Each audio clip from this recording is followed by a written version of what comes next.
अनुसंधान एवं विकास, इनोवेशन, ये सभी संचार की दुनिया में आखिर क्रांति लाने के परिचायक रहे हैं।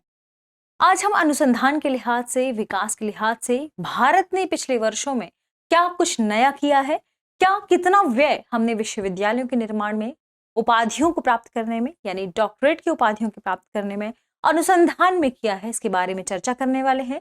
यह खबर क्यों महत्वपूर्ण हो जाती है? क्योंकि अभी हाल ही में भारत सरकार ने नेशनल रिसर्च फाउंडेशन को अप्रूवल दिया है। इस वजह से यह खबर काफी सुर्खियों में आ गई है। तो दृश्य आईएएस के इन फोकस प्रोग्राम में एक बार फिर से आपका स्वागत है। मैं हूं गीतांजलि और आइए हम शुरू करते हैं। भारत को नेशनल रिसर्च फाउंडेशन की जरूरत क्यों है, इसके बारे में जानेंगे और जानेंगे कि आखिर भारत ने इसके पीछे क्या कुछ कारण बताए हैं कि क्यों इसे शुरू किया जा रहा है। पिछले वर्षों में भारत ने किन किन क्षेत्रों में कितना व्यय किया है। हमारा विषय है अब नेशनल रिसर्च फाउंडेशन से मिलेगी देश को मजबूती, ताकि विज्ञान के लिहाज से हम कुछ अच्छा कर पाए। सबसे पहले आपके लिए एक महत्वपूर्ण सूचना है। अब हिंदी माध्यम की क्लासेस होंगी वह अब मुखर्जी नगर के साथ साथ करोलबाग में भी संचालित की जाएंगी। यानी अभी तक हमारे हिंदी माध्यम की क्लासेस के फाउंडेशन कोर्स केवल मुखर्जी नगर में ही संचालित होते थे। इसकी क्लासेस अब मुखर्जी नगर के साथ करोलबाग में भी होगी। 23 जुलाई से पहले बैच की शुरुआत होने वाली है, जिसकी ओरिएंटेशन क्लास विकास सर खुद लेंगे। कब? दोपहर 1 बजे। इस बैच के रियल टाइम की बात करें तो यह सुबह 8 बजे संचालित होगा। इससे जुड़ी अन्य जानकारी के लिए आप डिस्क्रिप्शन बॉक्स में दिए हुए लिंक पर विजिट कर सकते हैं। इसके साथ साथ आप इस नंबर पर भी संपर्क कर सकते हैं। नंबर है 8750187501। एक और नंबर है 8010440440। दोनों नंबर पर आप कॉल कर सकते हैं और पता कर सकते हैं, इससे जुड़ी अन्य जानकारी को प्राप्त कर सकते हैं। चलिए बढ़ते हैं और देखते हैं हमारी आज की खबर को। खबर द इंडियन एक्सप्रेस में प्रकाशित की गई है। अपने आप में खबर इसलिए भी महत्वपूर्ण है क्योंकि भारत पिछले कई वर्षों से, यानी हम कहें 2 दशकों से, अंतरिक्ष प्रौद्योगिकी में कुछ बेहतर कर रहा है। और ऐसे में अब जरूरी है कि हम एक ऐसे संस्थान का निर्माण करें जो अनुसंधान एवं विकास को प्रोत्साहन दे, ताकि हम विज्ञान और प्रौद्योगिकी के लिहाज से कुछ बेहतर कर पाएं और नए नए अनुसंधानों को कर हम दुनिया में भी अपने पेटेंट, अपने पब्लिकेशंस को कर सकें। यानी मुख्य उद्देश्य क्या है? हमारे देश को वैश्विक लेवल पर इतना प्रतिस्पर्धी बनाना, ताकि विज्ञान के लिहाज से हमारा नाम भी हो कि हमने कई क्षेत्रों में बेहतर कार्य किया है। यह कैसे किया जाएगा? दरअसल अभी हाल ही में एक खबर छपी है। खबर है National Research Foundation approved state of science where India lacks. यानी अभी भारत सरकार ने नेशनल रिसर्च फाउंडेशन को अप्रूवल दे दिया है अपना। इस वजह से यह खबर सुर्खियों में आ गई है। आखिर यह संस्थान क्या है, आइए जानते हैं। तो सबसे पहले देखेंगे कि यह खबर क्यों इतनी महत्वपूर्ण है और हम आज किन बिंदुओं पर चर्चा करने वाले हैं। सबसे पहले यह खबर सुर्खियों में क्यों आ गई है, इसके बाद जानेंगे रिसर्च एवं डेवलपमेंट, यानी अनुसंधान एवं विकास पर भारत कितना व्यय करता रहा है पिछले वर्षों में। इसके बाद जानेंगे कि विश्वविद्यालयों पर भारत सरकार ने कितना व्यय किया है और अनुसंधान का आउटपुट क्या निकल कर आया है भारत के लेवल पर। फिर जानेंगे कि पब्लिकेशन और पेटेंट को लेकर भारत की स्थिति क्या है वैश्विक लेवल पर। हम इन सभी विषयों में, चाहे वह रिसर्च डेवलपमेंट हो, यानी अनुसंधान एवं विकास हो, या विश्वविद्यालयों का लेवल हो, या अनुसंधान आउटपुट हो, या पब्लिकेशन एवं पेटेंट हो, इन सभी की तुलना करेंगे हम वैश्विक लेवल पर कि भारत कहां ठहरता है अन्य देशों की तुलना में। इसके बाद अंत में होगा एक प्रश्न, जिसका जवाब आपको कमेंट सेक्शन में देना है। आपको एक और बात भी कमेंट सेक्शन में बतानी है कि यह विषय सामान्य अध्ययन या जीएस पेपर के किस प्रश्न पत्र से संबंधित है। आइए सबसे पहले जानते हैं खबर सुर्खियों में क्यों आ गई है। तो भी हमने चर्चा की कि भारत सरकार ने नेशनल रिसर्च फाउंडेशन के लिए अपनी मंजूरी प्रदान कर दी है, जिसका वैज्ञानिक समुदाय ने व्यापक रूप से स्वागत किया है। क्योंकि वैज्ञानिक समुदाय तो चाह ही रहा था कि एक ऐसी संस्था कार्य करे भारत में जो विज्ञान के लिहाज से हम जो भी पॉलिसीज बनाते हैं, वैश्विक लेवल पर क्या पॉलिसी चल रही हैं, हम हमारे देश को कितना अपग्रेड कर सकते हैं इन सभी लेवल पर, ताकि हम प्रौद्योगिकी, अनुसंधान और विकास पर ज्यादा ध्यान केंद्रित कर सकें, उसके व्यय पर ध्यान दे सकें और इनसे संबंधित जो भी क्षेत्र हैं उनमें कुछ बेहतर कर सकें। इसके लिए इस फाउंडेशन की जो स्थापना भारत सरकार ने अभी जिसके लिए मंजूरी दी है, इसका वैज्ञानिक समुदाय ने क्या किया है? स्वागत किया है। यदि हम बात करें नेशनल रिसर्च फाउंडेशन के बारे में, तो यह भारत के वैज्ञानिक अनुसंधान क्षेत्र की उन सभी कमियों को दूर करने में की क्षमता रखता है जो वैज्ञानिक समुदाय कमियों को देख रहा था। यानी इसे एक ऐसी सशक्त संस्था के रूप में बनाया जा रहा है जो भारत में वैज्ञानिक अनुसंधान क्षेत्र की कमियों को दूर करने के लिए बेहतर माना जा रहा है। भारत विभिन्न अनुसंधान संकेतकों में दुनिया में कई देशों से पीछे है। ऐसे में भारत के लिए इस संस्थान की या ऐसी किसी संस्था की व्यवस्था करने की काफी जरूरत महसूस हो रही थी वैज्ञानिक समुदाय को। तो आइए भारत की स्थिति पर चर्चा करते हैं कि भारत ने अनुसंधान एवं विकास में पिछले वर्षों में कितना खर्च किया है। यदि हम बात करें भारत के संदर्भ में, तो भारत ने अनुसंधान और विकास गतिविधियों पर अपने खर्च को, अपने व्यय को पिछले कुछ वर्षों में या कहें कुछ दशकों में बढ़ाया ही है, जबकि कम नहीं किया है। क्योंकि भारत ने वैश्विक लेवल पर देखा है कि अब हमारी जरूरतें बढ़ रही हैं। हम दुनिया की सबसे अधिक आबादी वाला देश हैं। ऐसे में देश की इतनी बड़ी जनसंख्या को कार्यबल की संख्या क्योंकि हमारे पास अभी पर्याप्त है, लेकिन आने वाले समय में कम भी हो जाएगी। तो कार्यबल के लिहाज से जरूरी है कि हम इनोवेशन पर ध्यान दें, अनुसंधान पर ध्यान दें, ताकि हम विज्ञान की जो भी गतिविधियां हैं उसे आसानी से संचालित कर सकें और हम देश में इन सभी लेवल पर तरक्की कर सकें। वैश्विक लेवल पर इतनी बड़ी आबादी वाले देश को जरूरी यह भी है कि अन्य देशों से, जो भी विकसित देश हो चुके हैं या वे विकासशील देश जो अच्छा कर रहे हैं, हमें वहां पर अपना स्टैंड रखना है। यदि भारत सरकार की बात करें तो केंद्र सरकार का उद्देश्य है कि हम रिसर्च एवं डेवलपमेंट में अपनी राष्ट्रीय जीडीपी का कम से कम 2% आवंटित करें। भारत सरकार ऐसा चाह रही थी, पिछले 4-5 वर्षों से ऐसी पॉलिसीज भी बनाई जा रही थी, लेकिन कोरोना महामारी के चलते यह पॉलिसी थोड़ा सा डगमगा गई और ऐसा नहीं हो पाया। यानी भारत सरकार का यह उद्देश्य तो पूरा नहीं हो पाया कि हम राष्ट्रीय जीडीपी का 2% आवंटित करें रिसर्च एवं डेवलपमेंट में। लेकिन हम यह नहीं कह सकते कि हमने हमारी रिसर्च एवं डेवलपमेंट के क्षेत्र में व्यय को नहीं बढ़ाया। हमने लगातार पैसे अधिक ही बढ़ाए हैं हर वर्ष में, बल्कि हमने रिसर्च डेवलपमेंट की यदि हम प्रतिशत की बात करें तो जो प्रतिशत लगभग 0.8% था, अब वह घटकर 0.65% हो गया है। लेकिन हमने यहां अभी भी राशि ज्यादा ही की है, लेकिन पिछले कुछ वर्षों की तुलना में हमारी जीडीपी अधिक बढ़ गई है। तो जीडीपी जब अधिक बढ़ गई है तो हमारा जो आवंटन, भले ही हमने इसमें राशि बढ़ा दी हो रिसर्च एवं डेवलपमेंट में, लेकिन जीडीपी की तुलना में उसका प्रतिशत कम हो गया है। यानी ऐसा कह सकते हैं कि हिस्सेदारी हमारी स्थिर नजर आ रही है, लेकिन हमने शोध के लिए पैसे अब बढ़ा दिए हैं और हम अधिक खर्च करने लगे हैं। पिछले 15 वर्षों में अनुसंधान पर खर्च हमारा 3 गुना से भी अधिक हो गया है, जो कि अच्छी कदम या हम कहें अच्छी स्थिति मानी जा सकती है।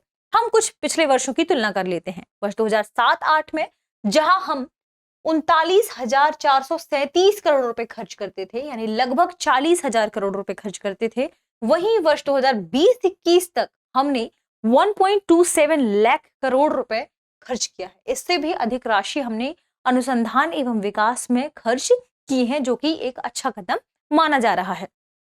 लेकिन भारत की जीडीपी इतनी तेजी से बढ़ी है कि अनुसंधान और विकास में यह जो हमने राशि खर्च की है, इसका हिस्सा कुछ कम नजर आ रहा है। लेकिन यह नहीं माना जा सकता कि हमने इसमें धन या राशि नहीं बढ़ाई है। वर्ष 2021 यूनेस्को रिपोर्ट की माने, यूनेस्को विज्ञान रिपोर्ट की माने तो कम से कम 37 देशों ने 2018 में अनुसंधान एवं विकास पर अपने सकल घरेलू उत्पाद का 1% से अधिक खर्च किया है। यह बात ध्यान रखिएगा, जबकि अभी भी हम पॉइंट्स में खर्च कर रहे थे। अब यदि बात करें तो इसमें से 15 से भी अधिक देश हैं जो 2% या उससे अधिक राशि यहां पर खर्च कर रहे हैं। किसमें? अनुसंधान एवं विकास के क्षेत्र में, जिसमें अमेरिका और चीन जैसे देश शामिल हैं। बात ध्यान रखिएगा। वैश्विक स्तर पर रिसर्च एवं डेवलपमेंट व्यय में वृद्धि ने सकल घरेलू उत्पाद की वृद्धि को पीछे छोड़ दिया है। कैसे? जैसे हमने देखा कि रिसर्च एवं डेवलपमेंट व्यय में एक देश अपनी जीडीपी का 1% बढ़ा रहा है, अगले वर्ष उसने क्या किया? 2% बढ़ा दिया, लेकिन उसकी जो जीडीपी है वह मान लीजिए कि पिछले वर्ष में 100 रुपए थी, अगले वर्ष में मात्र 101 रुपए ही हुई है। तो इसका दर इतनी तेजी से नहीं बढ़ा है जितना हम उस देश ने रिसर्च एवं डेवलपमेंट में बढ़ावा दिया है। इसलिए ऐसा कहा जा रहा है रिसर्च एवं डेवलपमेंट व्यय में जितनी तेजी से वृद्धि हो रही है, उतनी तेजी से वृद्धि तो सकल घरेलू उत्पाद में भी नहीं हो रही है। इसे भी पीछे छोड़ दिया गया है वैश्विक लेवल पर। अब बात करें इससे जुड़े अन्य तथ्यों के बारे में, तो वर्ष 2018 में क्रय शक्ति समता यानी परचेजिंग पावर पैरिटी के संदर्भ में हम बात करें तो इसके संदर्भ में रिसर्च एवं डेवलपमेंट पर भारत का कुल व्यय लगभग 68 बिलियन अमेरिकी डॉलर है। अब बात करें कि आखिर पीपीपी क्या है, तो दरअसल ये एक अंतरराष्ट्रीय मानक है विनिमय को लेकर, किसी वस्तु के विनिमय को लेकर इसका एक मानक है कि कैसे तय किया जाएगा। विभिन्न देश है, वहां कोई वस्तु है तो उन वस्तु की जो प्राइस है वहां पर समान देखी जाती है। इस लेवल पर आकर इसे मापा गया था, जिसमें अमेरिका, चीन, जापान, जर्मनी और दक्षिण कोरिया के बाद दुनिया में छठे स्थान पर है भारत, जो कि सबसे अधिक व्यय कर रहा है। ध्यान रखिएगा 6 नंबर पर। 2020 में भारत ने प्रति शोधकर्ता केवल 42 अमेरिकी डॉलर खर्च किए हैं, जबकि इजराइल ने 2150 अमेरिकी डॉलर खर्च किए हैं, दक्षिण कोरिया ने 2180 अमेरिकी डॉलर खर्च किए हैं और संयुक्त राज्य अमेरिका ने 2183 डॉलर खर्च किए हैं। ध्यान रखिएगा। और भारत ने मात्र 42 अमेरिकी डॉलर खर्च किए हैं 2020 में। बात करें कुल वैज्ञानिक शोधकर्ताओं में महिलाओं की स्थिति के बारे में, तो कुल वैज्ञानिक शोधकर्ताओं में महिलाओं का प्रतिशत भारत में केवल 18% है, जबकि वैश्विक लेवल पर यदि देखें तो यह प्रतिशत या संख्या 33% देखी गई है। तो भारत में अभी भी वैज्ञानिक समुदाय में महिलाओं की पार्टिसिपेशन या भागीदारी काफी कम नजर आ रही है। ये तो हमने देखा रिसर्च डेवलपमेंट को लेकर। और आइए देख लेते हैं विश्वविद्यालयों को लेकर, इन पर भारत कितना व्यय कर रहा है। तो उच्च शिक्षा के लगभग 40,000 संस्थान भारत में कार्य कर रहे हैं वर्तमान में। इससे अधिक भी हो सकते हैं, लेकिन जो आंकड़ा हमें दिखाया गया है उसमें 40,000 संस्थान हैं, जिसमें से अधिकतर कॉलेज हैं और इनमें से 1200 से भी अधिक पूर्ण विश्वविद्यालय हैं।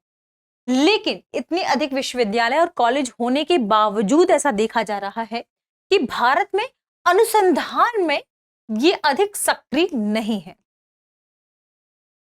नेशनल रिसर्च फाउंडेशन की एक विस्तृत परियोजना की बात करें यदि हम, इस रिपोर्ट में एक विस्तृत परियोजना पर भी चर्चा की गई थी, इसमें से केवल 1% ही सक्रिय अनुसंधान में संलग्न है। ऐसी संस्थाएं जिनके बारे में हमने चर्चा की, यानी इतनी अधिक संस्थाएं होने के बाद भी केवल 1% संस्थाएं ही अनुसंधान में संलग्न है, यानी एक्टिवली पार्टिसिपेशन दिखाती हैं रिसर्च करने में, डेवलपमेंट करने में। जबकि अग्रणी देशों में यदि हम बात करें तो विश्वविद्यालय अनुसंधान और विकास गतिविधियों में ये सभी केंद्रित होते हैं। यानी अन्य सभी देशों में जो भी विश्वविद्यालय बनाए जाते हैं वे मुख्यतः या अग्रणी रूप से अनुसंधान और विकास की गतिविधियों में सक्रिय रहते हैं, जबकि भारत में देखा गया कि उद्योग केंद्रित ही बन के रह गए हैं। एनआरएफ को शिक्षा और अनुसंधान के संयोजन के रूप में देखा जा रहा है। यानी अभी जो भारत सरकार ने इसकी अप्रूवल दी है नेशनल रिसर्च फाउंडेशन की, तो ऐसा देखा जा रहा है कि शिक्षा के साथ साथ अब अनुसंधान के संयोजन पर अधिक ध्यान देगा, दोनों को अनुसंधान के लेवल पर लेकर आएगा। हमारे पास जो भी इक्विपमेंट है उन्हें अपग्रेड करेगा, क्योंकि देश में स्नातक को प्राप्त करने वाले इंजीनियरिंग के लिहाज से, विज्ञान के लिहाज से बहुत सारे स्टूडेंट एक साल में निकलते हैं, लेकिन ये अनुसंधान प्रेरित नहीं होते हैं। वे केवल शिक्षा पर ध्यान देते हैं कि उन्होंने पढ़ाई कर ली, बस खत्म, अनुसंधान पर फोकस नहीं करते हैं। तो एनआरएफ अब क्या करेगा, अनुसंधान और शिक्षा दोनों के संयोजन के लिए कार्य करेगा। वर्ष 2021 में देश में 7888 R&D संस्थान कार्य कर रहे हैं, जिसमें से मुख्य रूप से सभी क्या है, उद्योग विशिष्ट अनुसंधान में संलग्न है, यानी उद्योग से संबंधित जो भी अनुसंधान है उन पर ये सभी कार्य कर रहे हैं, ना कि अन्य सभी क्षेत्रों में। अनुसंधान आउटपुट की बात करें तो भारत में अभी तक रिसर्च को लेकर क्या आउटपुट रहा है, कितने लोगों ने पीएचडी की है, कितने लोगों ने स्नातक के बाद डॉक्टरेट की उपाधियां, परास्नातक के बाद डॉक्टरेट की उपाधियां हासिल की हैं।